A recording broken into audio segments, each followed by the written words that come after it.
হজরত নূহ আলাইহিস সালাম প্রাচীন নবীদের একজন। কোরআনে হজরত নূহ আলাইহিস সালামের আলোচনা ৪২ জায়গায় এসেছে।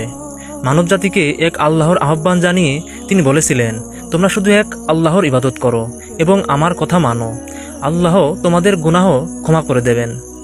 আল্লাহ নূহ আলাইহিস সালামকে জানিয়ে দিলেন, তোমার জাতির যেসব লোক ঈমান এনেছে তাদের ছাড়া অন্য কেউ আর ঈমান আনবে না। এ নিয়ে তুমি কোনো দুঃখ করো না, তুমি একটি নৌকা বানাও।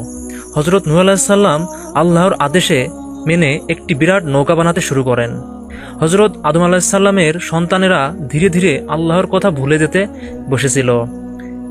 যে মহান আল্লাহ তাদের সৃষ্টি ও প্রতিপালন করেছে তাদের স্মরণ থেকে তারা বিমুখ হতে লাগলো। শয়তানের প্ররোচনায় তারা পৌত্তলিকে উঠতে শুরু করলো। এক আল্লাহকে বাদ দিয়ে কল্পিত দেব দেবীর উপাসনা করতে লাগলো। আল্লাহ অপরিসীম দয়ালু, তাই তিনি মানবজাতির কল্যাণের জন্য হজরত নূহ আলাইহিস সালামকে নবী বানিয়ে প্রেরণ করেছিলেন। কিন্তু লোকেরা হজরত নূহ আলাইহিস সালামকে এর কথায় কর্ণপাত করল না। কিন্তু তিনি মনোবল না হারিয়ে তাদের বোঝাতে লাগলেন, আল্লাহর কাছে ক্ষমা চাও, নিশ্চয় তিনি বড় ক্ষমাশীল। তিনি তোমাদের ওপর আকাশ থেকে বৃষ্টি বর্ষণ করেন, ফলে তোমরা ফসল উৎপন্ন করতে পারো, আর সে ফসল দিয়ে তোমরা বড় বড় বাগান সাজাতে পারো। আল্লাহ পানি দিয়ে তোমাদের পৃথিবীতে নদ নদী তৈরি করে দিয়েছেন। তিনি তোমাদের সন্তান সন্ততি এবং ধন সম্পদ দান করেন। তোমাদের কি হলো যে তোমরা সে আল্লাহকেই মানছ না, অথচ তিনি তোমাদেরকে মাটি থেকে সৃষ্টি করেছেন এবং অবশেষে একদিন তোমরা এই মাটিতেই মিশে যাবে। কিয়ামতের দিন এই মাটি থেকেই তিনি পুনরায় তোমাদেরকে উঠাবেন। সুতরাং হে লোকেরা, তোমরা এক আল্লাহর ইবাদত করো। এই কথা শুনে তারা বলল, যথেষ্ট হয়েছে, আমাদের সঙ্গে অনেক ঝগড়া করেছ। যদি তুমি তোমার কথায় সত্যবাদী হয়ে থাকো তাহলে আনো দেখি সেই আযাব, যার ভয় তুমি আমাদের দেখাচ্ছ। নূহ আলাইহিস সালাম বললেন, আল্লাহ যখন চাইবেন আযাব কেবল তখনই আসবে।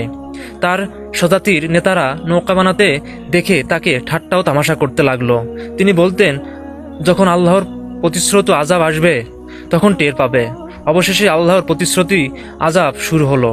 মাটি ফেটে পানি বেরোতে লাগলো, আকাশ থেকে নামলো ভারী বর্ষণ। আল্লাহ হজরত নূহ আলাইহিস সালামকে বললেন, সব প্রাণীকে নারী পুরুষ জোড়ায় জোড়ায় নৌকায় উঠিয়ে নাও। যারা বিশ্বাসী হজরত নূহ আলাইহিস সালাম তাদের বললেন, আল্লাহর নাম নিয়ে তোমরা নৌকায় চড়ে বসো। নৌকা তাদের নিয়ে ভাসতে লাগলো।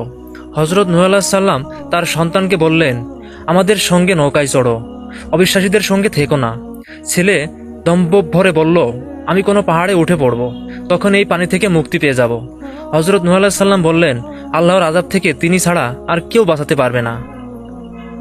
তার ছেলে পানিতে ডুবে গেল। অনেকদিন পর পানির বর্ষণ বন্ধ হলো।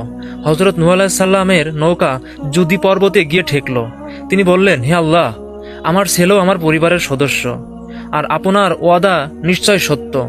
আপনি প্রতিশ্রুতি দিয়েছিলেন আমার পরিবারকে আপনি বাঁচিয়ে দেবেন, তাহলে আমার ছেলে কেন ডুবে মরল? আল্লাহ বললেন, তোমার ছেলে তোমার পরিবারভুক্ত নয়, কেননা তার কাজ ভালো ছিল না। আর এমন ব্যাপারে আমার কাছে আবেদন করো না যে ব্যাপারে তোমার জানা নেই। নূহ আলাইহিস সালাম জানতেন না যে তার ছেলে কেনান অধিবাসী ছিল। হজরত নূহ আলাইহিস সালাম আল্লাহর কাছে অনুশোচনা করে তওবা করলেন।